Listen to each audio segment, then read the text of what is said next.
Bienvenidos a Tierra X, donde converge el multiverso. No, esto no va a funcionar.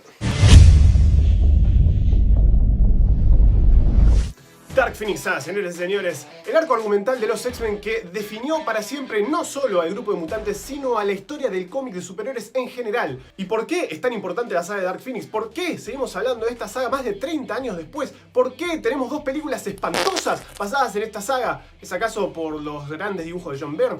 ¿Por los guiones magníficos de Chris Claremont? ¿La gran caracterización de sus personajes? ¿Será acaso por tener algunos de los mejores momentos en toda la historia del más grande de los X-Men?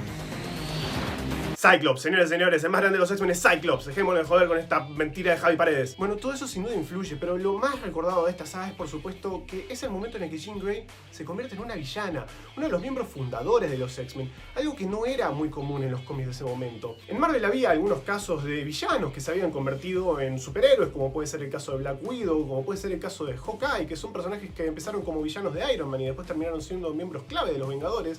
También tenemos a Quicksilver y Scarlet Witch, por ejemplo. Pero no había casos de superhéroes que se terminaran convirtiendo en villanos. Y la idea con Jean Grey era crear una especie de Doctor Doom para los X-Men, esta cosa del villano trágico que termina convertido efectivamente en un agente absoluto del mal, porque Jean se vuelve completamente loca y termina aniquilando una galaxia entera.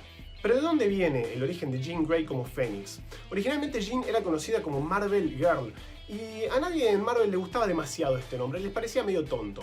Tampoco les gustaba mucho el traje que venía usando Jean Grey hasta ese momento, con lo cual Dave Cockrum, que era el que se hacía cargo de los lápices de la serie de Uncanny X-Men por ese momento, decide darle un cambio de look. El primer traje que diseña era bastante similar al que termina siendo el definitivo, con la diferencia de que en lugar de verde era blanco, y tenía una capa al estilo Captain Marvel, el estilo de Captain Marvel original, de Fawcett. Jim Shooter, el editor en jefe de ese momento, le dice: mira, esto no va a poder ser, porque al ser blanco el traje se transparentan los textos de la página siguiente por las condiciones de impresión de los cómics de ese momento. Con lo cual dice, bueno, lo pintó de verde y básicamente termina quedando un traje con colores similares a los que Jean Grey venía usando hasta ese momento. Y también la idea era darle nuevos poderes al personaje, hacerla más poderosa, hacerla poderosa a una escala cósmica.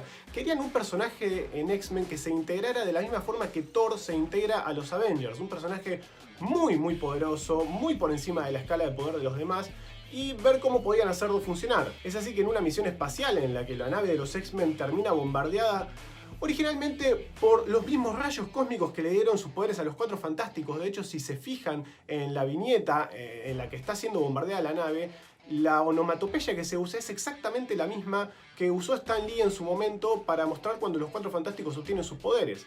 La idea era, si los rayos cósmicos le dieron a 4 tipos normales estos superpoderes, ¿qué pasaría si los mismos rayos cósmicos golpean a alguien que es mutante y ya tiene superpoderes? Bueno, la respuesta era: se desbloquea el potencial absoluto de este mutante. Posteriormente nos enteraríamos, ¿no?, por medio de retcons, que, bueno, este no era el caso. La Fuerza Fénix termina siendo una entidad cósmica, pero bueno, esa es una historia para otro momento. En fin, muchos números pasan desde la saga de Fénix original y nos terminamos encontrando con la saga que hoy nos compete, la saga de Dark Phoenix. Vemos que nuevamente cambian los colores del traje de Jean Grey, ¿no? Cuando se convierte en Dark Phoenix, el traje se vuelve rojo, como para poner en evidencia esta cuestión de estos sentimientos, estas emociones turbulentas que tiene adentro. Para entender el impacto de esta historia hay que ponerse un poco en el contexto de esa época. A nadie le importaban realmente los X-Men en ese momento, entonces era un título en el que se podía experimentar, se podía hacer cosas nuevas, porque total, si pasaba algún cambio muy drástico, bueno, nadie iba a hacer demasiado lío al respecto. Así terminan tomando uno de los riesgos más grandes que se puede tomar en un cómic de superhéroes, que tiene que seguir vendiendo todos los meses, que es matar a uno de sus personajes principales. Efectivamente, en esta historia Jean Grey muere, se sacrifica. ¿Pero por qué se sacrifica? Si bien, por supuesto, pueden leer la historia para saber efectivamente por qué dentro de la ficción se sacrifica, hay una explicación del mundo real. Básicamente, dentro de la historia, en uno de los números, como decíamos, Jean Grey comete un genocidio galáctico, destruye una galaxia y extingue por completo una raza de seres inteligentes. ¿Qué pasa? Originalmente, en el guión de X-Men número 137, Jean Grey se salvaba, no moría. Simplemente le sacaban los poderes y dejaba de ser Fénix, pero también dejaba de ser Marvel Girl, simplemente dejaba de ser mutante.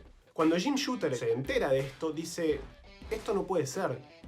Esta mujer extinguió una raza de seres inteligentes. No puede ser que después de un genocidio galáctico vaya y se siente en la mesa con Storm, Wolverine y el Profesor X a tomar el té. No es posible. Así que luego de barajar varias ideas terminan decidiendo que la única decisión lógica es matarla. Y así la Uncanny X-Men número 137 se termina convirtiendo en uno de los números más originales y más fuertes para los cómics de superhéroes de su época. Y hoy Omnipress lo edita en esta muy linda edición que, como pueden ver, tiene la portada de la Uncanny X-Men 136 con Jean en brazos de Scott. Es el número anterior a su muerte. Como Omni nos tiene acostumbrados, ¿no?, a este formato que es un poco más chico al de los cómics estadounidenses. Como pueden ver, hay una diferencia en el corte. De todas formas, la verdad que es una muy linda edición, muy buena impresión. Una crítica que debería hacerle es que no viene con un prólogo que ponga un poco en contexto para el que no tiene idea de dónde viene esta historia, porque el problema fundamental que hay con la saga de Fénix Oscura es que cuando la gente lee esto para darse una idea de una de las grandes historias de los X-Men sin haber leído nada de lo anterior, dice, esto era todo. Y la realidad es que es entendible, pero es una historia que funciona muy bien en contexto. Si uno la lee de manera aislada, uno no viene involucrándose con los personajes, no sabe por qué Jean Grey está volviéndose loca, digamos. Todo esto se viene desarrollando de muchos números anteriores y el peso emocional tiene mucho que ver con cuán involucrado está uno con los personajes. Entonces, creo que eso es para tener en cuenta, ¿no? Para las ediciones de este tipo de historias deberían por lo general venir con algún tipo de prólogo si no se está pensando en publicar todo lo anterior. Ahora bien, una mejora que tiene con respecto a la edición estadounidense, al menos a la edición que tengo yo acá, es que contiene el número 138, el número posterior a la muerte de Jean Grey, que es el número en el que Cyclops finalmente se va de los X-Men. Recordemos que Cyclops es el único personaje que hasta este punto había estado en el grupo desde el comienzo de la serie. Y acá finalmente decide irse, y por un tiempo por supuesto después vuelve. Y lo que tiene muy bueno este número es que básicamente hace un repaso de toda la serie hasta este punto. Entonces, está bien, no tiene el prólogo, el TP, pero tiene este número que básicamente sirve para que si alguien nunca leyó nada de X-Men pueda darse una idea de dónde vienen todas las historias antes de la saga de Dark Phoenix. Así que bien incluyendo ese número. Y como en TRX nos gusta difundir la cultura, vamos a regalarles un ejemplar de la saga de Fénix Oscura, o Fénix Oscuro como está traducido en este caso, como en inglés es Dark Phoenix, no tiene género, está bien de las dos maneras. Vamos a regalarles un ejemplar, cortesía por supuesto de los amigos de Sector 2814. Sector 2814 en Suipacha 892. Si todavía no conocieron este templo comiquero en el corazón de la ciudad de Buenos Aires, por favor vayan a hacerlo urgente porque ahí van a conseguir todo lo que se les ocurra. Así que la gente de Sector 2814 les va a regalar este ejemplar por medio de Tierra X, que van a poder adquirirlo siguiéndonos en nuestra página de Instagram.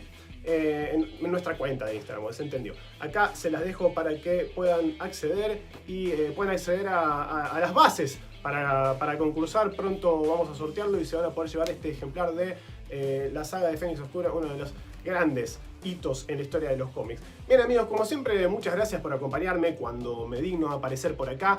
Y por supuesto les recuerdo que seguimos, ¿no?, cada 2 semanas haciendo el podcast de Tierra X junto al amigo Javi Paredes.